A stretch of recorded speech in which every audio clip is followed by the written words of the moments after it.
Hello everyone. नमस्कार, जय हिंद। मैं आपका जीएस एजुकेटर रोहित कुमार स्वागत करता हूं। आज देखा जाए तो इस दीपावली के पावन अवसर पे आज दीपावली स्पेशल जीके ट्रिक्स है। और ये जीके ट्रिक्स मतलब कभी कभी ट्रिक्स ना बिल्कुल फुलझड़ी की तरह काम करता है एग्जाम में। जैसे फुलझड़ी छोड़ते हैं और मज़ा आता है ना, वैसे ही ट्रिक्स जब याद आता है और उस ट्रिक के जरिए जब हम क्वेश्चन सॉल्व करते हैं तो फिर क्या कहने। तो आज हम लोग तीन चार क्वेश्चंस करेंगे इस ट्रिक्स में। इस क्वेश्चन के जरिए वो क्वेश्चन देखेंगे और फिर इस क्वेश्चन का सॉल्यूशन बिल्कुल ट्रिक्स के जरिए देखने की कोशिश करेंगे। ठीक है, तो चलिए सबसे पहले आपको दीपावली की हार्दिक बधाई। इस रोशनी के त्यौहार में हंसते रहें, मुस्कुराते रहें, जहाँ रहें सुरक्षित रहें और फेस्टिवल के साथ अपनी पढ़ाई भी जारी रखें। इसीलिए हम लोग चाहे वो अनअकैडमी के माध्यम से हो या यूट्यूब के माध्यम से हम आपसे जुड़े हैं। तो आइए देखें, शुरुआत करें। तो क्लास के शुरू करने के पहले मैं आपको बता, जैसे कि मैंने कहा 13 अक्टूबर को शुरू हुआ था माय डियर, और अभी मॉडर्न हिस्ट्री ज़बरदस्त तरीके से पढ़ा रहे हैं हम यहाँ। तो आप हमारे साथ अनअकैडमी पे ज्वाइन कर सकते हैं प्लस कोर्सेज में। ठीक है, और 3 नवंबर को जो बैच शुरू हुआ था ये भी आप अवेल कर सकते हो, ये भी ज्वाइन कर सकते हो। और अगर चाहते हो कि सर जितने भी एजुकेटर हैं जो जीएस पढ़ाते हैं क्या सबके कोर्स मिल जाएंगे, बिल्कुल विथ मी सभी के कोर्सेज आपको मिल जाएंगे।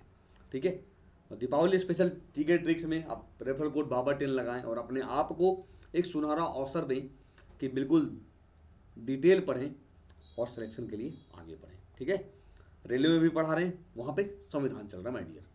प्राइस अभी तक हाइक नहीं हुआ है, तो हाइक होने के पहले आप ज्वाइन करके अपना फ़ायदा ज़बरदस्त तरीके से उठाएं। ठीक है, प्लस में जुड़ने के कई सारे फ़ायदे हैं।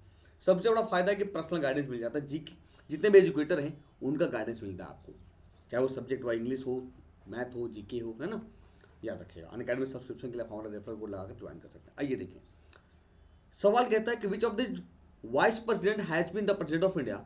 इनमें से कौन से उपराष्ट्रपति भारत के राष्ट्रपति रहे हैं? मोहम्मद हिदायतुल्ला, नीलम संजीवा रेड्डी, जैल सिंह या V V Giri. Question number 1, which of this vice presidents has been the president of India. कौन से उपराष्ट्रपति भारत के राष्ट्रपति रहे हैं? तो कौन रहे होंगे? ये रॉकेट निकला और वीवी गिरी पर टारगेट किया है। यानी इनमें से अगर मैं देखूं तो वीवी गिरी भारत के राष्ट्रपति रहे, उपराष्ट्रपति। ठीक है, मोहम्मद हिदायतुल्ला की बात करेंगे तो ये कार्यवाहक राष्ट्रपति रहे हैं, यह हमेशा याद रखें। नीलम संजीव रेड्डी की बात करेंगे तो ये लोकसभा अध्यक्ष रहे हैं। ठीक है, आइए कुछ ट्रिक देखें। तो कौन कौन से उपराष्ट्रपति राष्ट्रपति के रूप में काम किए हैं?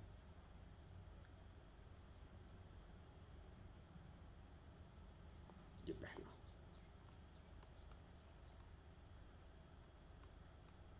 यानी वैसे उपराष्ट्रपति जो राष्ट्रपति के रूप में काम किए हैं। ट्रिक क्या है? राधा वीवी वीवी के संग आजा, राधा वीवी के संग आजा। तो पहले राधा कृष्णन, पहले उपराष्ट्रपति जो लगातार 2 टर्म तक रहे हैं, 1952 से 1962 तक। फिर वीवी गिरी रहे हैं माय डियर।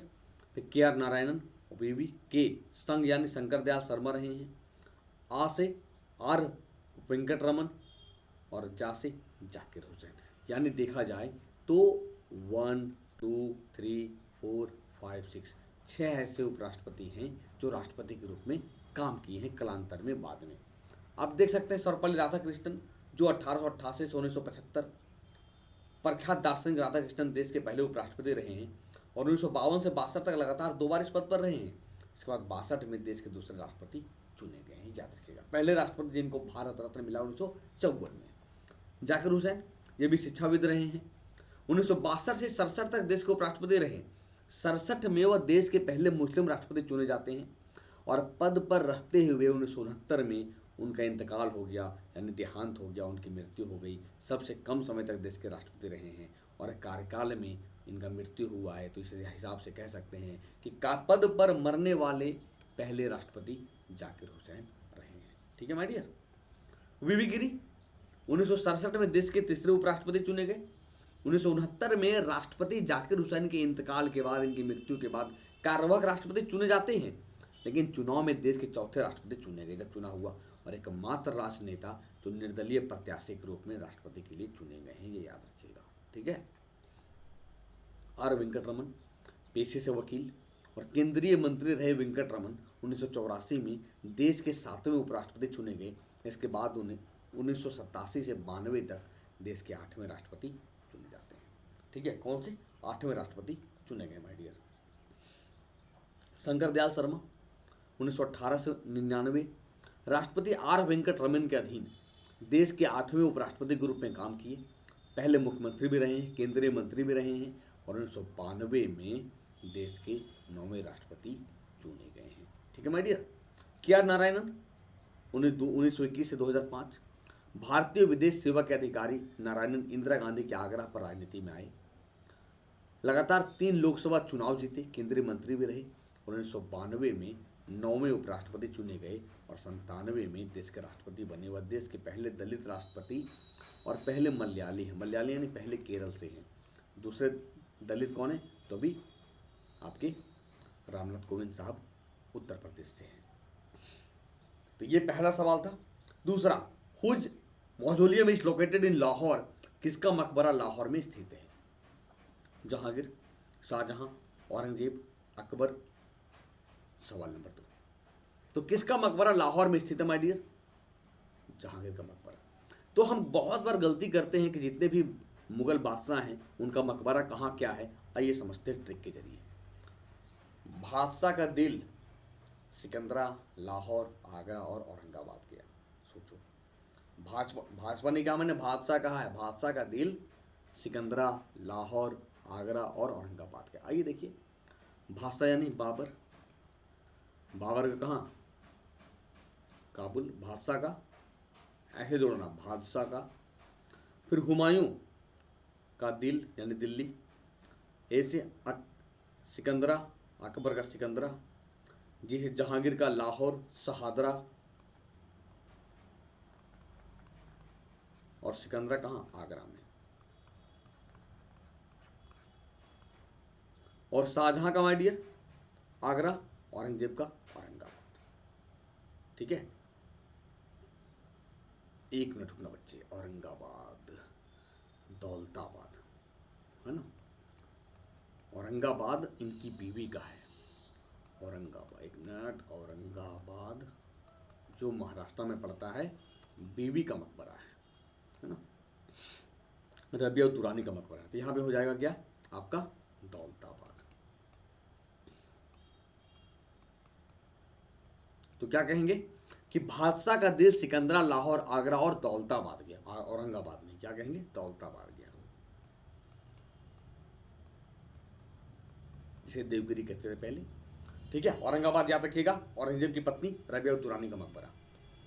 ठीक है, ये 2 क्वेश्चन हुए। तीसरा question, which of this gases originates from a volcano. इनमें से कौन सी गैस ज्वालामुखी से निकलती है? Water vapour, carbon dioxide, sulphur dioxide, all of these. Question number 3, which of this gases originates from a volcano. कौन सी गैस ज्वालामुखी से निकलेगी? तो जलवाष्प, carbon dioxide, sulphur dioxide, all of these. सारे के सारे ज्वालामुखी से निकलती है। ठीक है, ज्वालामुखी से कौन कौन निकलती देख लो आप। जल का सोना, गैस जल का सोना यानी water vapour, carbon dioxide, sulphur dioxide और नाइट्रोजन। ये ट्रिक है जो ज्वालामुखी के उद्गार से निकलती है। Which of the following is an indirect tax. कौन एक अप्रत्यक्ष कर है? Excise tax, income tax, corporation tax, property tax. Question number 4, which of the following is an indirect tax. कौन सा एक अप्रत्यक्ष कर है? क्या होगा? सवाल नंबर 4 क्या होगा? एक्साइज उत्पाद कर एक अप्रत्यक्ष कर है माय डियर। बाकी बात ये सब क्या है? प्रत्यक्ष कर है, सब हम चुकाते हैं। तो आइए ट्रिक के जरिए समझते हैं कि कौन कौन सा एक्सक्यूज मी है ना। एक्साइज टैक्स उत्पाद कर, एक्साइज टैक्स, एक्सक्यूज मी। फिर कस्टम टैक्स सीमा शुल्क, service tax, sales tax, stamp duty. ये सब किस में आ जाएगा? और सर्विस टैक्स, सेल्स टैक्स देखो गाइस तो जीएसटी है, ये भी अप्रत्यक्ष कर है। मार्केट टैक्स वैट ये भी खत्म हो गया, ये भी जीएसटी में आ गया। Entertainment tax. तो देखने की वाली बात है, ये सब क्या है? इनडायरेक्ट टैक्स हैं।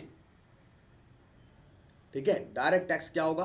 तो wealth tax, income tax, production tax, ठीक है, प्रोडक्शन टैक्स, ये सब क्या है, डायरेक्ट टैक्स है। तो उम्मीद करते हैं बच्चे ये था छोटा सा पटाखा। कहते हैं रात थी काली लाइफ थी खाली, फिर सब कुछ बदला जो आई दिवाली। तो इस दिवाली के पावन अवसर पे खुश रहिए, मुस्कुराते रहिए, हंसते रहिए, और जहाँ रहिए सुरक्षित रहिए, और अपने परिवार के साथ ज़बरदस्त तरीके से सेलिब्रेट करिए। ठीक है, happy Diwali, festival of lights. Thank you, शुक्रिया, लव यू।